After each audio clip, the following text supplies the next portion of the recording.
and action! Yun, no? Magandang umaga, East Asia! Magandang tanghali mga kaklase. At magandang gabi mga ka-heartbeat. Welcome po sa programa para sa mga mangmang. Nasabi ko bang mangmang? Oh. Mangmang, ignorante at mapangusgang lipunan ng social media na naka-only data lang naman pero panay ang batikos ng hindi muna nagbabasa at hindi nag-iisip. Welcome sa #1 news and commentary program na mas mainit pa sa mga show sa East Asia, sa Stardust at sa Heartbeat. Walang kukontra sa Free Data!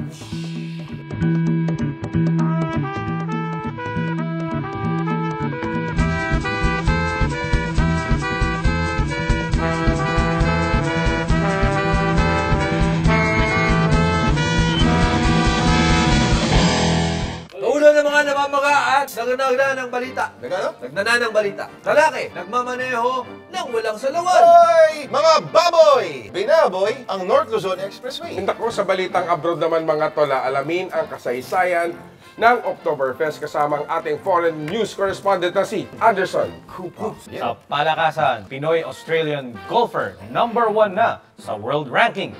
At sa komentaryong kupal, matapang na hihimayin ng ating security and counter-terrorism expert ang mga kupal at balimbing ng mga politiko na nagsimula ng maglabasan ang mga tunay na kulay na Naku! mabago-bago. Oh, para sa mga naka-free data dyan na nakauwi na at may mga nasasagap ng wifi, lagi naming paalala, huwag magmaneho pag nakainom. Yan. Pero ngayon, dadagdagan namin yan. Iwasan ang pagmamaneho ng walang salawan. Easy! Tulong-tulong na nilabas ng rescue team ang lalaking ito matapos maipit sa loob ng kanyang sasakyan sa QC. Pero nang mailabas, may nadiskubre ang mga rescuer. Nakalabas din at nagpapabebe wave ang kanyang Junjun. Ayun o! Hello Junjun! Ang kanyang lalaking pasahero, sugatan din. Op, wag kayong mapangusga mga tol. Maliban sa umikse ng skinless longganisa ng driver, sugatan din ang kanyang binti. Matapos maaksidente. Kwento ng motoristang ito, magkasunod sila ng sasakyan ng mga biktima sa kahabaan ng D. Tuazon. Pero maya-maya pa, bigla na lang inararo ng kotse ang mga concrete barrier. Saka umikot papunta sa kabilang lane. Malamang napakabilis ng takbo kasi kita naman natin ng mga concrete barrier ay wala na po sa tamang pwesto. Umusok din daw ang kotse. Kaya minabuti na ng taong bayan na tulungan ang mga sakay nito. Pero may ilan ding mga ungas na namantala at ninakaw pa ang cellphone at wallet ng isa sa mga biktima. Hindi naman po kasi mawawala ng basta-basta yun eh. Wala namang ibang lumapit no, kung bukod tanging bakla lang po talaga. Hindi pa malinaw kung nakainom ang dalawang sugatan. Maaksyon, Ramon Bautista, News 5, Kontrabando. Yung mga naka-predata na naman. Oo. Nakita lang yung headline, comment kagad, blank pa more. Hindi na inaalam kung ano yung mga detalye. So dapat manood mo na, makinig, magbasa bago ka Saka mag-isip. comment ng comment. At saka bago ang lahat, mo Lord nakatanggap ka pala ng pera sa mga dilawan. Ba't di man lang kami nakinabang? Ako naghirap eh. Ba't ganun? Pinura mo kagad eh. Binayaran ka raw ng mga Oo. taga nila Pinoy. O Yellow Army. Oo. Yung Yan. yung yaman ng kuhang ko na mapupunta sa Ba't akin. di man lang kami nakinabang? Magalit ka rin sa mga mangmang. Mula sa bird, dito naman tayo sa baboy. Abot sa 11 baboy ang namatay matapos tumagilid sa NLEX ang sinasakyan nila. Pero sa kabalintunaan ng pagkakataon, ang nakaligtas na baboy, sa katayan din pala ang bagsak. Narito ang report. Ang baboy nyo, literal na nababoy ang isang bahagi ng NLEX sa Valenzuela. Nagkalat kasi ang dose-dose ng baboy matapos tumagilid ang sinasakyan nilang 6-wheeler truck na natanggalan umano ng gulong. Tumatakbo po ako ma'am ng 60 to 50. Biglang natanggal yung gulong, dalawa. Kahit mga baboy ang kanilang sakay, concerned pa rin daw sila sa mga ito. Hindi kami pwedeng pabilis ang takbo kasi gawa ng buhay yung baboy. Pag mabilis o yan, magbabanggaan kasi o yan. Swerteng nakaligtas ang driver at pahinante ng truck. Pero 11 sa 66 na baboy ang namatay. Ang ibang nakaligtas, nakipaghabulan pa. Ang mahuli, baboy. Ang isang baboy na ito, gusto pa atang mamasyal. Alam nyo ba na mga baboy ay kayang maglakad ng hanggang 6 na araw nang walang tigil dahil sa nilalabas na kemikal ng kanilang mga talampakan? Hindi nga. Hindi, invento lang namin yun. Parang Ang Chinese mga proverb. traffic marshal humarang na sa kalsada para hindi makatawid ang mga baboy at hindi magdulot ng aksidente. Matapos ang mahigit 3 oras na isakay na rin ang mga baboy sa ibang truck. Diretso ang mga ito sa isang katayan sa Malabon. Ika nga, bring home the bacon. Umaksyon, R.A. Rivera, News 5, Kontrabando. Sana makumpleto natin yung balita na yun. Kasi dati, binilita natin yung mga manok naman. Tumaob. Tumaob. Mga Chicks. kubaw. Mga Mga kubaw. chicks, mga kubaw, mga So chicks. naman sana baka. Sa katipunan, beer. Konti Ano mga na. newsworthy na Mga tumaob na truck. Rekta na tayo sa mga maiinit na balita Teka ng lang. pampalakasan. News brief muna tayo. Presyo ng bawang, tumaas. Mga sibuyas, nag-iyakan. Matindi yan si Hepe. Ang Peter North of the South. Mindanao.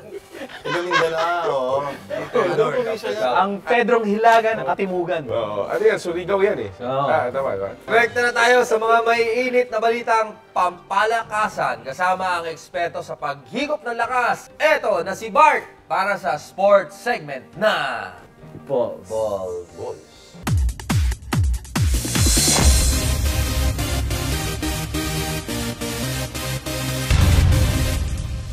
Palakpakan!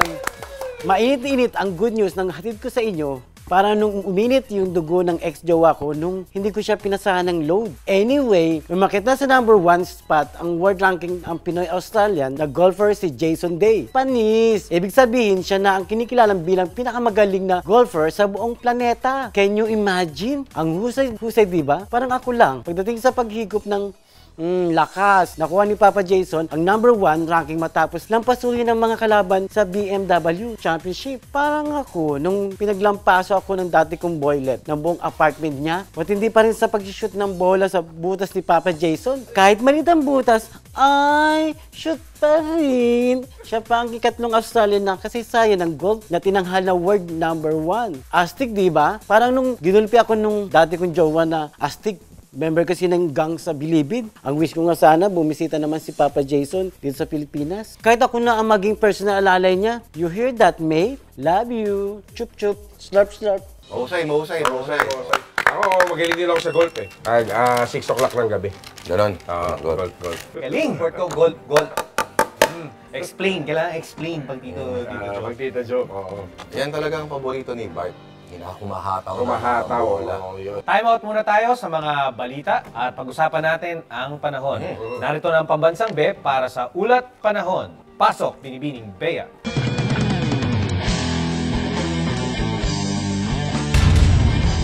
Magandang araw mga mapapait na mamamayan ng interwebs. Narito na ang ulat panahon na malamang luma na pag napanood mo. Bagyang bubuti ang ating panahon dahil nakalayo na po sa ating bansa ang low pressure area na nagparamdam nung isang linggo. Nagparamdam lang naman at hindi tumuloy na naglandfall. Alam niyo yan. Kaya asahan na magiging mainit at nagbabaga ang mga tanghali dahil sa mga bangayan ng mga fans na nakatapat sa mga noontime shows. Huwag na po kayo mag-away. Panoorin nyo na lamang kung anong trip nyo. Peace and love, di ba? Peace and love. Okay, trivia time. Ano mga favorite na noontime shows sa madaling araw ng mga kontrabando anchors? A. Student Canteen. B. Lunch Date. C. Chibugan na. O D. Eat Bulaga. Oh, di ba? Peace and love. Back to you, boys. Ano nga ba siguro sa paborito nating noontime show sa noontime show sa madaling araw? Nag-iisa lang Meron yan. ba yun? Nag-iisa lang yan. Oo. Yung iba doon, pinanganak pa lang sila nung pinapalabas. Oo nga. Wala pa tayong clue. Abutan namin na habang nag-noon time show sila, mayroon silang balde sa kilid. Tumutulo kasi may ulan. Tulo yung ano. Oo, yung kisa. Saka nangihingi sila ng plywood dun sa mga dalawang kalaban nilang time show. Kasi Television. nasira ng Street Boys yung stage nila. Nila, oh. Ang kalaban nila noon, Itbulaga at saka Isang linggo na po sila. ilang linggo na po sila. Oo. Tapos, alala ko noon, yung kanilang roleta, utang biolo, nung inikot nila, nasira. Ulo. Oo. Diyan nakilala si Ernel Ignacio. Yun, oo. Pangalan po ng programa yun ay Teka, sagutin nila. Sagutin nila. Okay na sa comment section. Sino yung yung parang dating na Assistant niya. Assistant. Huwag yung sabihin, bonus yun. Bonus. Sige. Okay, dito naman tayo tol ha. Balita naman tayo sa abroad, no? Ayan, sa mga mahilig sa walwalan at mga mangmang na puro libreng beer lang ang habol sa Oktoberfest. Oh, alam niyo ba ang kasaysayan yan? Ay, may kasaysayan ba yan? Meron kasaysayan, di ba parang yung Lord de Vera, malamang hindi nila alam yan. Kasi comment lang sila ng comment ang di nag-iisip. Kaya para naman may matutunan kayo, eto na, ang import natin galing sa CNN. CNN, sa may Mandaluyong ba yan? Hindi, galing to sa Germany. Atlanta. Atlanta, totoo, no? Hindi, pero nasan siya ngayon? Nasa Germany siya ngayon, no? Live, si Anderson Kupal. Anderson, how's everything down there?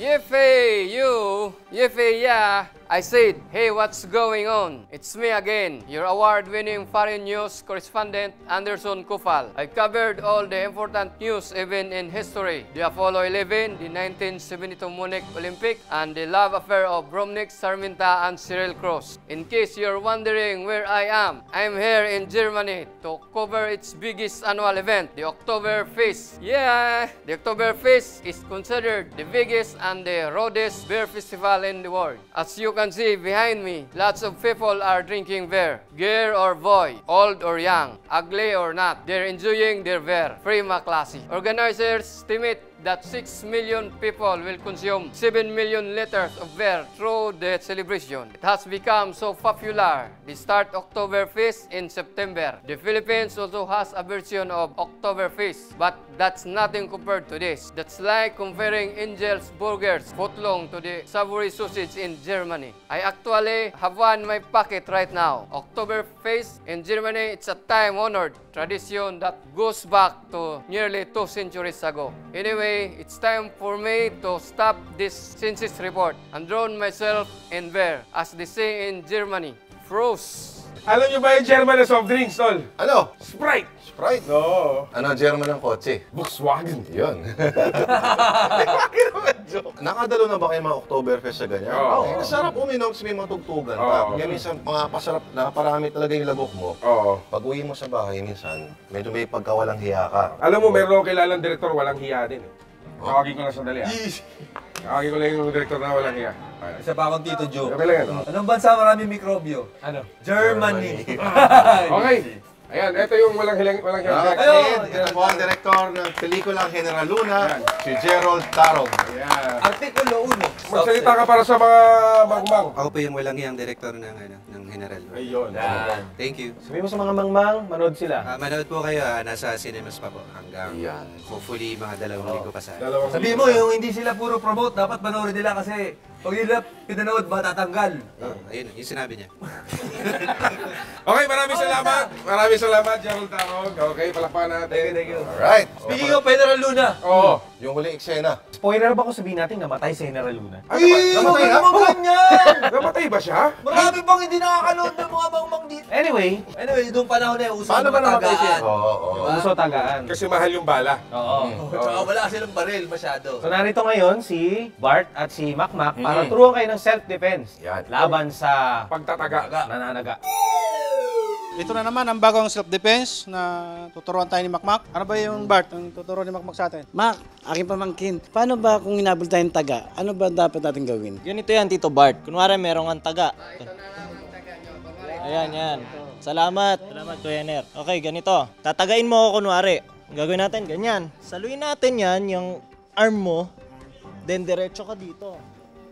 Lalapit ka sa kanya. Hawakan mo yung wrist mo. Tapos, turn.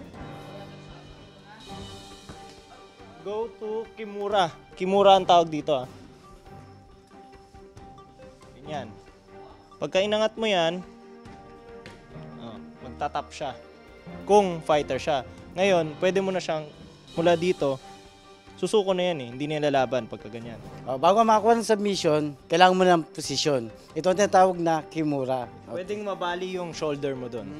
At yan na naman ang isang pabati portion. Maraming salamat kay Sir Alvin ng Yaoyan Buhawi at sa Castigo Fight Gear. Salamat din, Sir Ray. Ay, binabati ko yung mga pulis dyan sa Hinatuan sa Origal del Sur, nanonood ng kontrabando. Manood pa kayo. Binabati ko rin ang aking, ano kaya yun? Binabati nga doon sa baba yun eh. Gusto yun. 1, 2, 3, 4. 5 kapit na mga tol. Ito na po ang ating top 5 sa edisyong ito. Sa numero 5, ang sagot sa tanong kung marunong nga bang manligaw si Pinoy. Sir, marunong bang manligaw si Pinoy?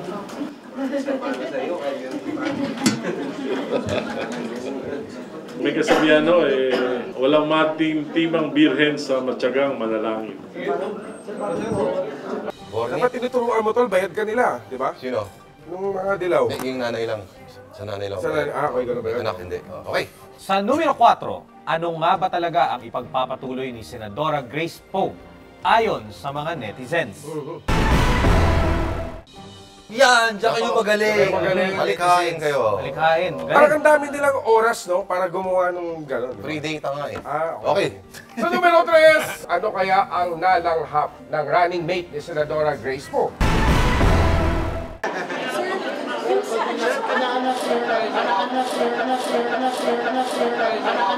Baka may mabaho doon, tol. Kaya ganun. Siyempre, maulan ngayon. Baka sinisipon. Allergy. O baka galing party. Sa dos, gano ka-rockstar si Budget Secretary Butch Abad?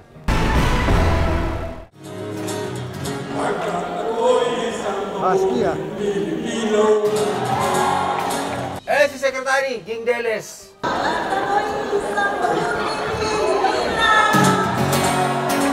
Paano kaya si Secretary Mar? Ako'y isang mabuting Pilipino. Secretary Marcos!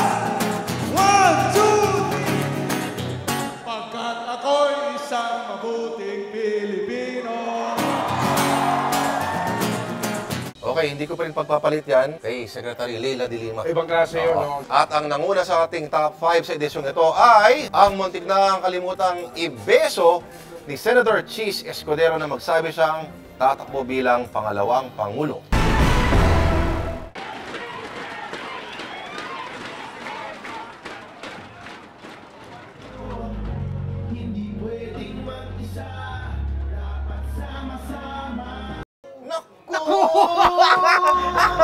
Hindi gero tong video to. Bati na sila kasi. Bati na sila nila. Alam mo naman, para sa atin, isang boto lang ang importante. Yung boto lang. Yung boto ni Mami. Hindi, pero nagpakasal na sila kahit walang boto ni Mami at ni Daddy. Kaya, okay lang. Pero yun ang i-aspire natin.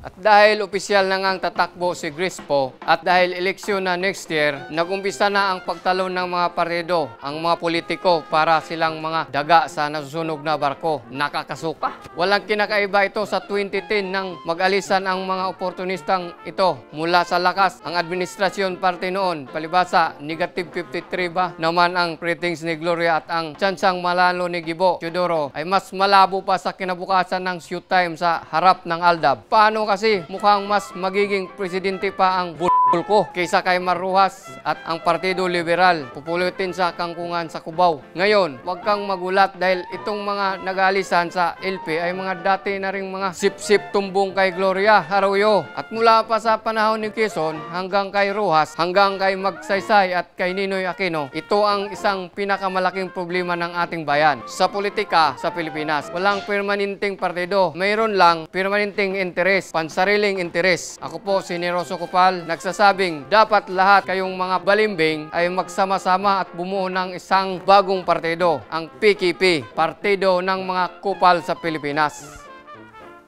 Maraming salamat, Generoso Kupal, ang ating malupit at premiadong Security and Counter-Terrorism Expert. Yan. Alright. May paalala lang tayo, no? Paalala lang. 3 linggo tayo magkakasunod. Paglabas ng episode, nagtitrending tayo. Maliit na trending lang naman. Sabay sa Aldab. Ayan, ituloy lang natin yung pagiging trending natin. Saka maganda dyan, organic yung pagiging trend natin. Gamitin natin yung hashtag. Hashtag, Hashtag News 5 kontrabato. Sa screen yan. At saka, huwag nyo lang hintayin na Lumabas makita sa nyo feed. sa newsfeed nyo. Pwede namang Pumunta na sa page. Kasi wala na kaming pambayad kay Mark Zuckerberg. Doon lang napupunta yung budget nitong programang to sa pagbayad sa Facebook. Kaya pumunta lang kayo sa page at doon yung abangan tuwing Lunes. Ito na lang, pagka-play nyo, sabay share. Dito. Ganon. Okay, kahit bago pa nila i-play, i-share na agad.